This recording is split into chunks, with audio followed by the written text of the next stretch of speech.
Hi, I'm Billy Keels, the host of the Going Long podcast. Every week, I'm going to be here interviewing the absolute best in the business as it relates to real asset investing, as well as real Main Street investors. We're going to be having conversations where you can listen in, and that's going to help you to continue on your path to education so that you feel much more comfortable as well as confident in investing long distance. So make sure that you go ahead and subscribe to the channel. Make sure that you're liking it as well, because that way you can get every single episode as soon as it comes out. And by the way, don't forget to leave today's episode a 5-star review. Let's go ahead and listen to today's conversation. Welcome to the Going Long podcast, where we're here once again to help to educate you so that you feel comfortable and confident to invest beyond your backyard. I'm your host, Billy Keels. And today, if you really wanted to understand how hospitality, as well as the desire to serve others, married with real estate, can add value to others, then this is the episode that you're going to want to start listening to now all the way to the very end. Because today's guest is a nationally recognized hospitality investor. He's a turnaround specialist. He's a conference speaker. He's an innovator. He's an awesome dude. He is the CEO of Viva Me Hospitality, of Accountable Equity, and Renault Winery Resort Golf and Golf. And he's also the host of a super awesome podcast called Capital Hacking. And it's my pleasure to also welcome the father of 10. Yes, the father of 10. So much. Mr. Josh McCALLEN, man. What's up, Josh? Woo! Welcome to the show. Yeah, that's a big deal, Billy. I mean, look, you said you buried the lead. I'm the father of 10. And for anybody who's watching the video, I got them here live. That my wife was yesterday. We are older people now. We're 45. That was her birthday. She has her baby in her hands. We have 10 of them. That was just a couple days ago. Wonderful. Yeah. So, guys, this is an honor. You and I are big fans of Billy Keels. As a matter of fact, I've met Billy Keels face to face, even though we're now virtually connected today. Yes. And he is we can all cherish the fact that he has decided to do a podcast, and we can cherish him.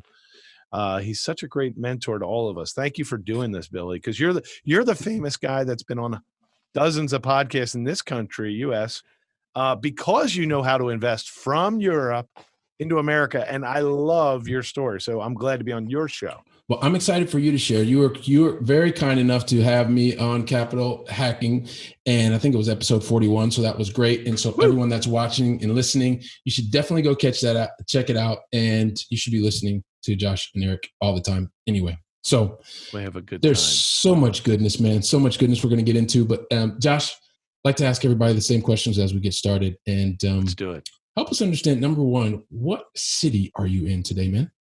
I love this.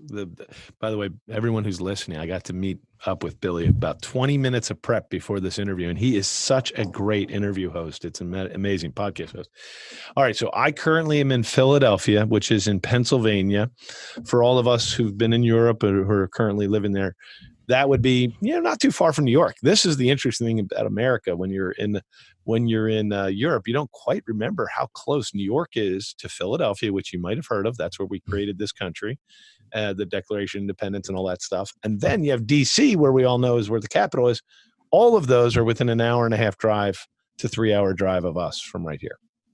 Awesome. So I'm in Philadelphia.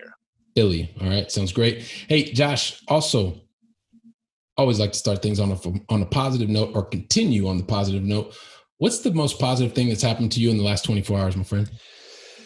Really granular. But since you hit me, the first thing that hit my heart was last night was Melanie's birthday. So we're doing the birthday party. It's super humble. We're in the COVID-19, so there's no lavish gifts or anything like that. So it's a really nice dinner. Baked cake from one of my daughters is phenomenal.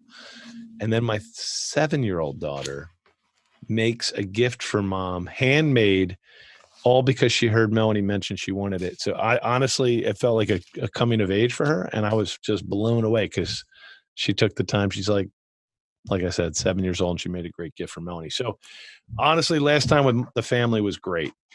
Wonderful. Love that. And yes, having met you and Melanie, I guess it's been a year and a half ago, something like that. And I just love the energy that the two of you have, the positivity that the two of you have, and you share with others. Whenever I see you, it just, I just want to hug you, man. Honestly, I just want to hug you. Oh, you know what? I'll teach a secret about that, Billy, because that is a secret, guys. So those of you who are listening in Europe, I had the privilege, and I know Billy's going to ask me this, but I had the privilege of living outside of Vienna in Austria for 4 years. We lived in the Niederösterreich in a town called Gaming, which is an absolutely storybook town. Hansel and Gretel used to be my neighbors. I kicked them out. Those damn sons of bitches were always coming over for barbecue. But it was so beautiful there.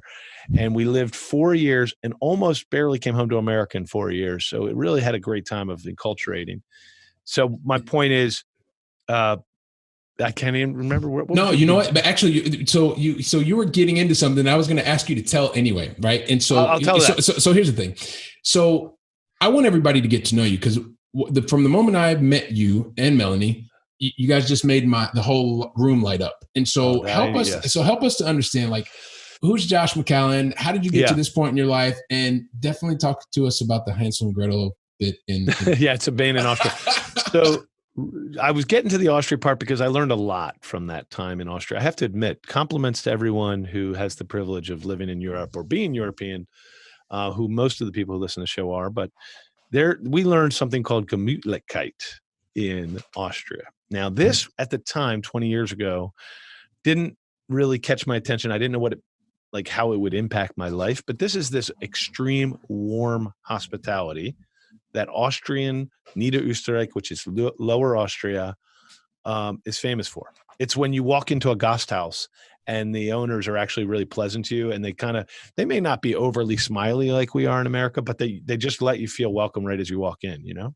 Mm-hmm. So that warmth of beyond the sale of a beer, that other thing that they do impacted us. Now, fast forward 10 years after getting back from America, that transformed Melanie and I's life. We ended up becoming real estate developers in the world of hospitality. Now, before that, we were, I was a highly educated person like your listeners. I was earned an MBA. Thought my career should be, leading businesses. But I also was such an entrepreneur that I wrote a business plan. So about 20 years ago, I guess maybe 18 years ago, I wrote this business plan about how to develop houses and sell them affordably in America. It was an innovational financing models. And I went from developer to developer. While I'm selling, I was a high-end selling or executive for mortgages. So that's what I'm doing in my day job. But I'm dreaming about becoming a real estate developer. Again, 18 years ago or so. And one developer after another would meet me and they'd say, I love where you're going with this. This will help increase our sales conversion, but I'm not the right guy. So go meet Jimmy John or go meet Sally or go meet Jennifer. So I was bounced from one entrepreneurial pitch to the next, kind of like a tech startup, really. And I'm reading books like Guy Kawasaki about the art of the start, and I'm trying to make a good pitch deck. Finally, I find a developer who loved it. Anyway, fast forward, he hires me and I become a real estate developer in the world of houses. So we were doing all that before the bust we had in America. We were building $5 million to $10 million houses. So astronomical houses, because they were near New York City, they were a little bit artificially expensive, but they were on the water. So they were waterfront vacation places that New Yorkers could come down for the weekend. Brutally expensive in New Jersey. And by the way, Billy, I know you've lived in New Jersey. So some parts of New Jersey are great, some parts aren't, but this is the great part, okay? So we're doing that. Recession happens. We change careers. We start our own businesses. There is no land developed. There are no $5 million houses being built at that time. So we've had a few failures. Our life, Melanie and I, have gone out of business with 2 companies about 10 years ago. And that was about when we had the opportunity to rejoin my old friend, join as a minority partner and start building resorts. So we took our passion for resort or home design, waterfront, luxury design, and infused that kind of design and project management is my gift in construction.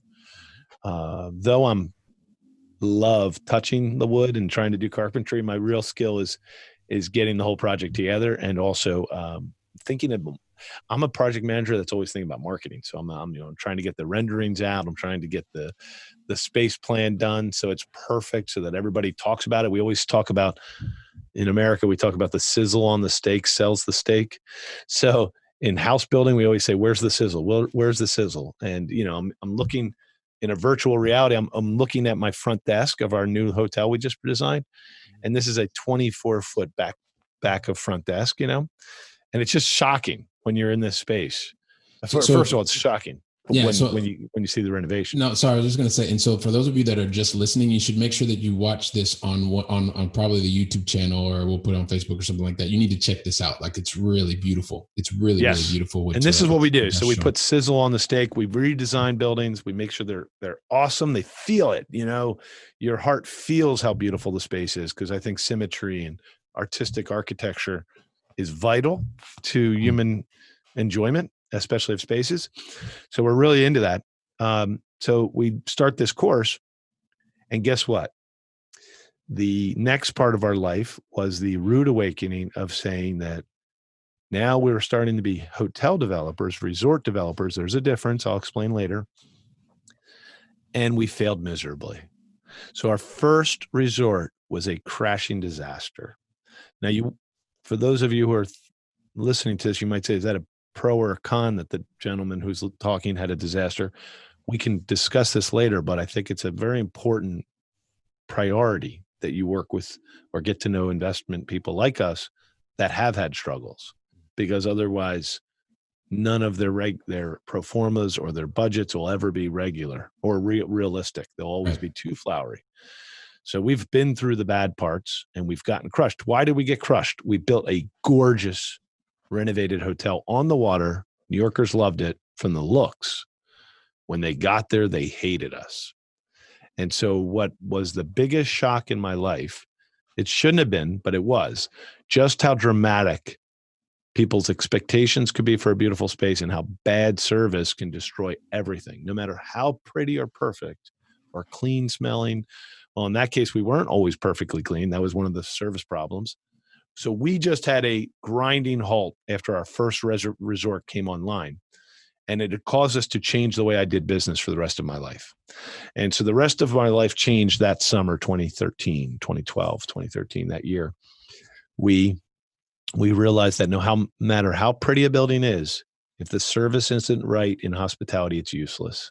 It's worse than useless. It'll actually hurt you. So what we did is we transitioned into a hospitality management company that does great buildings instead of the other way around. I know it's a small nuance, but if you've ever been around a person who says we build hotels or we're a hotel developer, they would probably be the opposite of me. So whenever you meet me, we say we're resort and hospitality developers, and we're hospitality operators.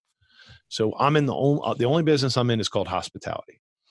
You'll find other people that build resorts and hotels, and they say, I'm in the hotel business.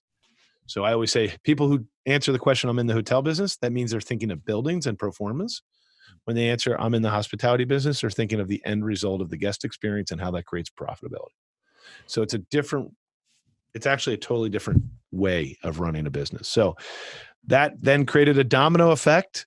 We 3 years later went from being a terribly ranked resort to the 7th best hotel in that case on TripAdvisor, which meant we were out of, what did I say? 55,000 hotels were listed that year on TripAdvisor. We were number 7, 1 digit. So 7, just 7 out of 55,000. Wow. And we got a plaque from TripAdvisor, and it really was unfathomable. And it was not because the building changed. Remember 3 years earlier, 2 years earlier, we were ugly. We were the same beautiful building. Everybody hated us. And the F word from New Yorkers was common because of how bad we were running the place. And it wasn't, here's what happened. I hired a management firm. So I'm the developer guy and I'm fixing we had a team, of course, but we're the development company. And then we're like, we're not going to run it. We're going to build it. So we hired somebody, and boy, did they do a terrible job. They had a 30-year pedigree, but because of the challenge of running resorts that are seasonal, all these are nuances, guys. We'll have to have another episode. But a resort is challenging to run in and of itself. a seasonal resort, which means the majority of profits happen within a quarter, and maybe the other 3 quarters are a disaster, and yet you have to still generate annual profit, that is the most challenging type of resort to run. And running that resort became the 7th best hotel in America. So basically in 25% of the year, you were able to generate what you should for the entire year. Correct. And being able to do that on a repeatable basis. On a repeatable basis. So let me use numbers for you guys that run large companies.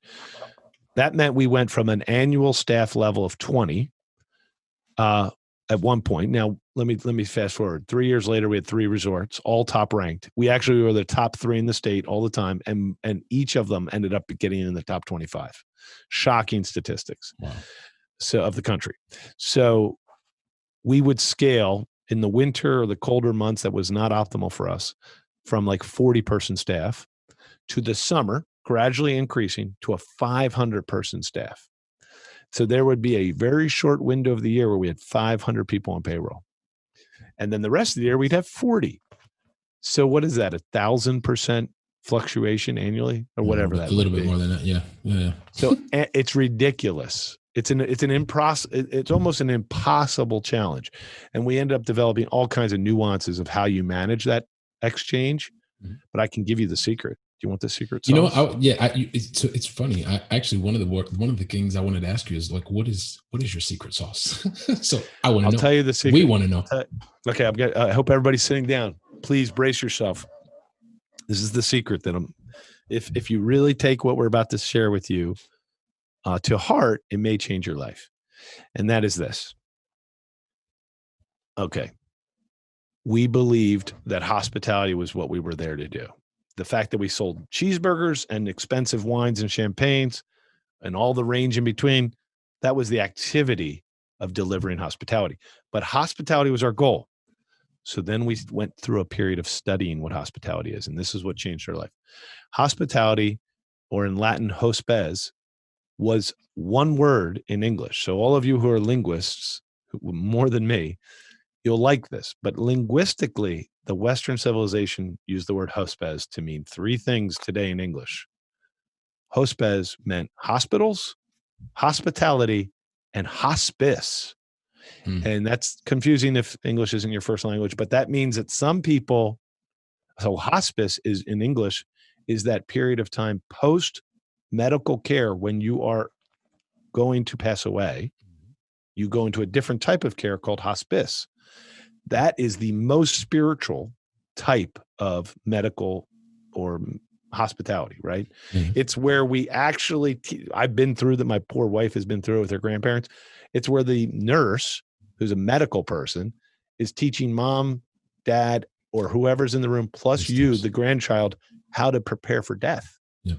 So it's all about the spiritual thing. It's all about letting grandfather go, telling him it's okay. So it's super spiritual. Okay.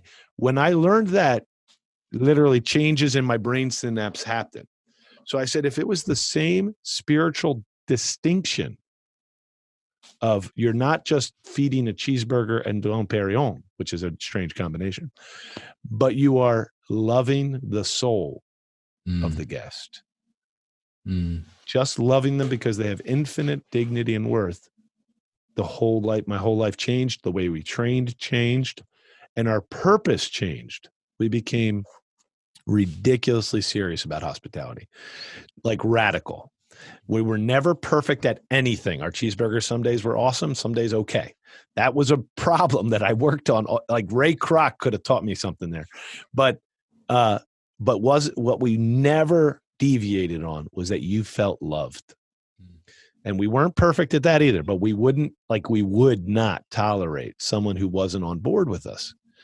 So now that's the secret, is if you believe hospitality is historically always been spiritual, what if you bring that same ancient understanding of this service into modern day? It will transform your business. I think it'll transform your business, and no matter what industry you're in, to be honest with you. But I just happen to be in the privileged industry of hospitality. But see, the word hospitality can be used in every business. Yeah, so there's so many things like to be able to unpack from what you just said, right? And so I'm thinking about when you were talking about from being very focused on numbers, right? Because this is one of the things you're talking about from the very beginning. So you had that solid foundation. Then you had the evolution to really say, okay, it's not just about the numbers, it's about making sure that we actually take that and put it into action. And you start doing and constructing and developing homes. Then you had a couple of mistakes, some learning lessons along the way, but then you really focused on this is one, and then we talked about the secret sauce, but it is you really understanding how to get the best out of each and every member of your team, to be focused on hospitality, to take it to a level that is spiritual. Like, I understand what you said that focus was, but how do you get that done? Yeah, that's okay. So now this is not a secret sauce. This is a technique that feel free to model. There is an answer to this. It's not just magic, and it's not just luck. I'll tell you what. So we're a takeover company too. We buy distressed hospitality, which is why we're able to create wealth for people. Mm-hmm. See, if we were just I'll talk about how you create wealth in this in a minute, but so we take over distressed businesses. So for example, our most recent operation we took over was the one that's behind me. It actually had been repossessed by the bank. So it was in terrible shape, and the staff was distressed. They were struggling. They were emotionally burned out. So we gather everybody. There's a two-step here, two techniques you can do to implement hospitality as a ministry. Oh, and I forgot to share with you. We firmly, now I'll teach you how we do it. So I would say 3 parts. Mm-hmm. Number one, day one, when we took over the business, we had gathered every single person, including our team and their team and everybody. We said, great news. We are your biggest cheerleader. Now, that's American English, but we are your biggest champion. We want all of you, Jen, Sam, Joe, Bill. We want you to win. I have a whole strategy about the word win and teaching that, and we can teach that some other time. But I say, we want you to win here. But great news is, like any good team, we know the playbook. Here it is. It takes 3 things to win here. This is how we build our company, all of our companies. It takes 3 things that you will need: skills and passions and focus. If you have them, you will never enjoy working at a place more than you will enjoy working here, because it matches what you want. If you dislike any of the 3, you will despise working here, because we are like a dog with a bone. We will never stop, and we will die on this hill. You picture World War I or something. We're going to die on this hill. We're not giving up. So you want to know what the 3 are? And we reveal them to the staff at the beginning of the takeover. And then that's step 1. You reveal in our case, 3 core values. I'll tell you what they are, and they work in most businesses. Number 1, joy. I can simplify them in 3 words: joy, humility, and service. I'm sorry, ministry. Joy, humility, and ministry. Those are the 3 core values: joy, humility, and ministry. So let me explain brief. Joy is, there's an ancient Chinese proverb that says, a man without a smile should not open a shop. And it's thousands of years old, I've been told, but it's so prevalent every day of the year. If you're in the business of working with people and you do not exude joy of service, you will be a disaster, and everyone around you will know you're bad at what you do, and they won't want to work with you. So true. But in hospitality, it's hyper focused, because if I'm not, so number 1, you have to have joy of service, and that just means you enjoy this work. If you don't enjoy this work, you are not allowed to work here. I'm sorry, you're just not, and it's okay. I can't force you to enjoy it, but I can force you out. Number 2, humility. Why humility? Well, we are privileged in hospitality to work in an extremely humble work. We don't get to sell fancy software.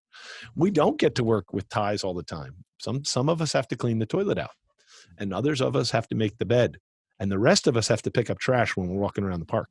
Never are we doing anything other than humble stuff. Therefore, we can be pissy about it and say, that's not my job. Or we can say, I am privileged to be able to do this. Because you have to embrace humility. But once you do, if you choose to embrace humility, you become stronger. You're more possessive of yourself, and you actually see gratitude in all things. So we seek humility. None of us are perfect, but we actually put it on a pedestal and say, what can we do to be humble in this choice? And it's got all kind of ramifications. There's no caste system.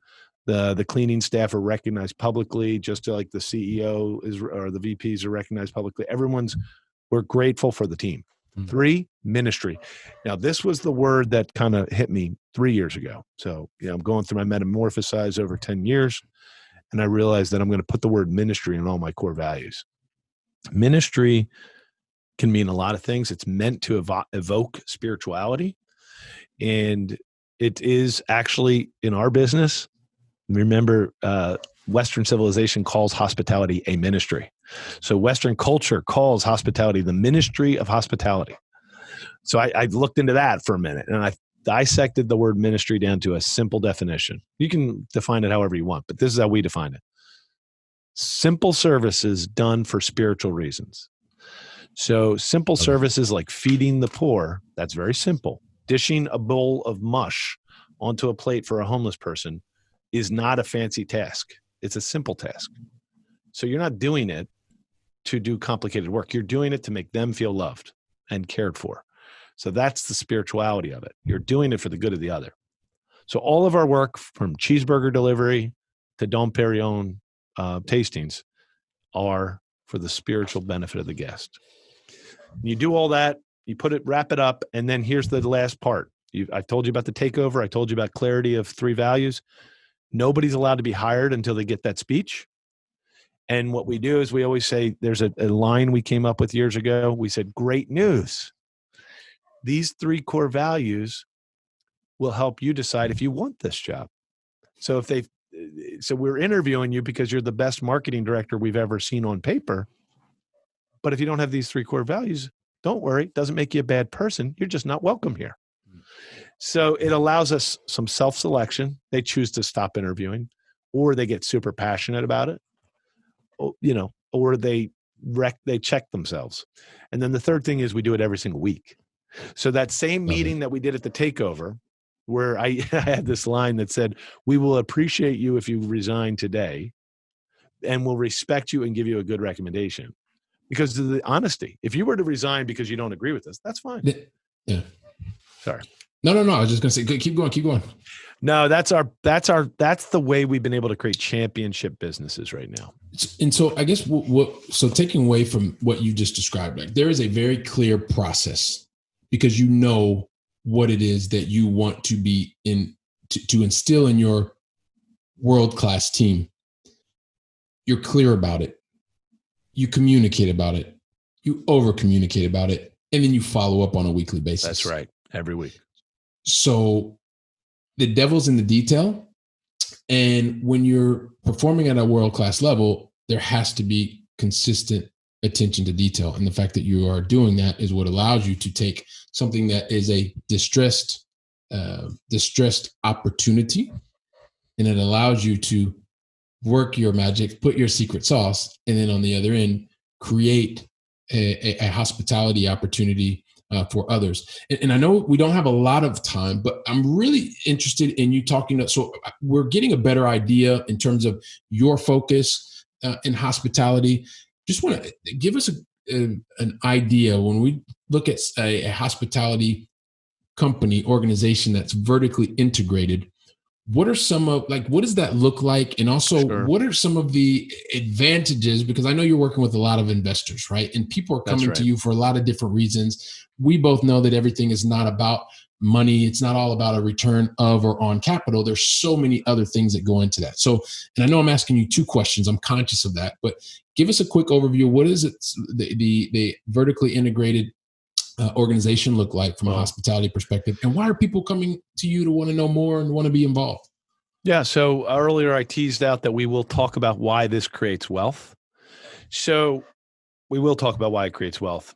Now, the vertically integrated, what you're describing, goes back to my story of failure 8 years ago or 10 years ago, roughly, when we created a construction-minded turnaround business. Like, we thought we'd buy ugly buildings and make them pretty.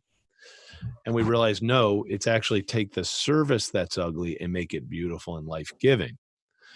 When we put the 2 together, they're 2 very distinct businesses. One's called hospitality management, which is the beauty of service. And one is called development, which is the beauty of a building. and the repurposing of a building. So we created multiple companies, and that's what you mean by vertically integrated. So if our end goal of our hospitality culture is called Viva Me, which is a stylized play on French words, which means to revive the soul. That's what we're doing in the building. And you'll look over my shoulder. I have one of our projects here. This is called Renault Winery and Resort, and it's managed and operated by Viva Me.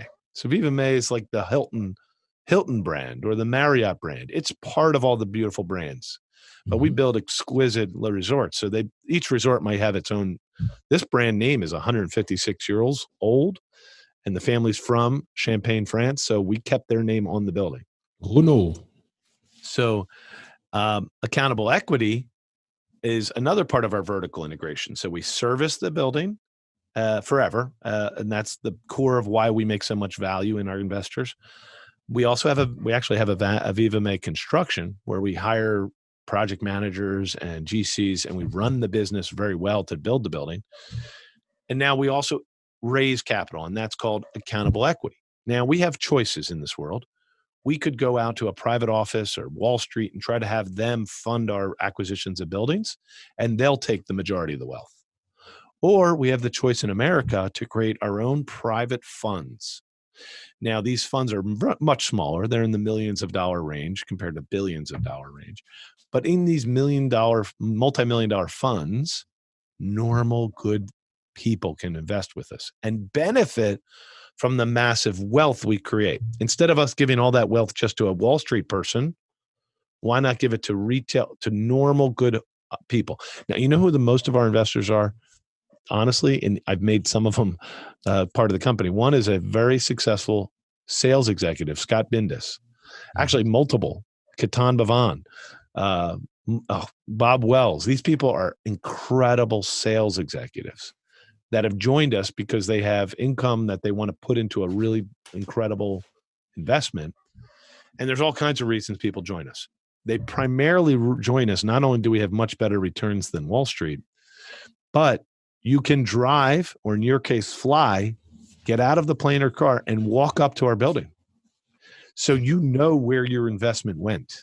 It didn't just go into cyberspace and no one knows why I just invested $5,000 in stock shares. It's because I want to sell it for $10,000, right? But there's like, what did that money do, right? Whereas here, in our case, it starts as little as $25,000. So a good, hardworking person can get into our deals. You don't have to be a big billionaire person or anything like that. So it's exciting. The vertical integration is we allow people to join us as owners. We operate and we build.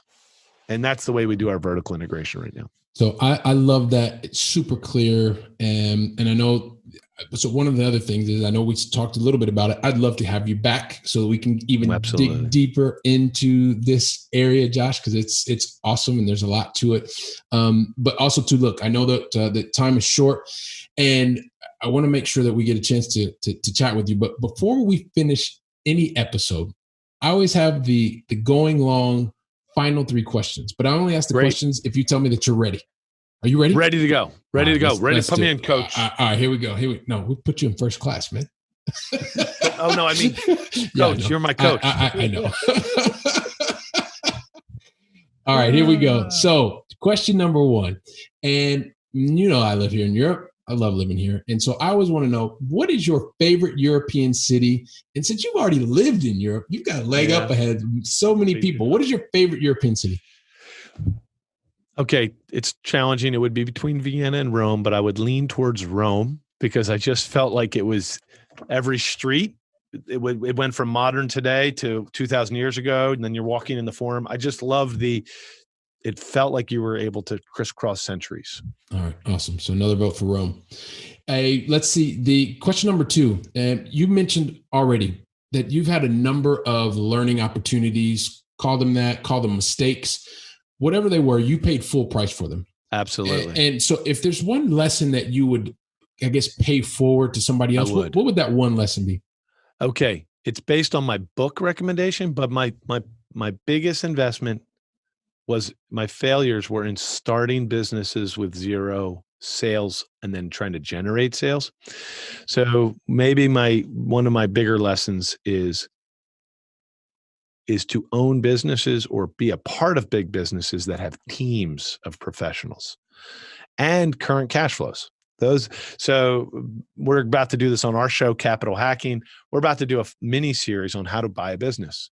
Now that's for somebody who really wants to buy a business, but there's other ways to do that where you could partner with people and buy businesses and then be passive. So I think the biggest lesson that I learned is my big failures were when I tried to start with zero revenue, zero sales, and generate everything while building an operational company. Okay. I would have much rather bought a business going back in time. Awesome. Or bought into a business. That's platinum. Thank you for passing that forward. And lastly, speaking of books, what book would you recommend to someone? Yep. Okay. If you haven't read this one yet and you're in Europe like I used to be, this one will hurt your head a little bit. It's called Rich Dad, Poor Dad. Why? Because it's so simple to read, but yet has so much power. And that'll just kind of, your brain circuits will go, wait, this isn't complicated stuff. And yet it's changing the way you operate. And you know what? Let me tell you the secret. If you don't want to read the book, here's what he says. Buy assets that make money. Okay. That's all he says. The whole thing. And then his other book, this is Rich Dad, Poor Dad and Cash Flow Quadrant. These two books written by Robert Kiyosaki, who endorses our podcast, by the way, yes, Billy. I was just getting ready to say that. You actually know Robert and he endorses Capital Hacking. So you need to check out these books and check out Capital Hacking. You do. And all we're doing on Capital Hacking is making it not scary. We're showing you that you can generate massive capital in your life without being intimidated. That's what we're doing there.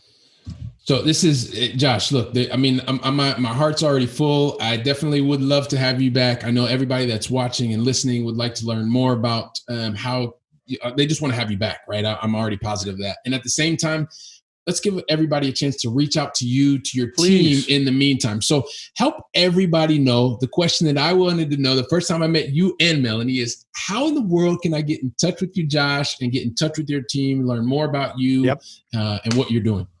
You know what? I'm going to do something special for you guys. I'm going to put out my cell phone number on, how to reach us. Give me one. I have a specialized number for accountable equity, but I'm also going to say accountableequity.com. Accountableequity.com is the where everybody starts. Let's see here. Awesome. I would say that would be the best way. And then if I can get you this, I can't seem to get it. Oh, I don't have it. I don't have it. Well, look, it's okay. But either way, accountableequity.com spelled out. Sorry for not. It's all good.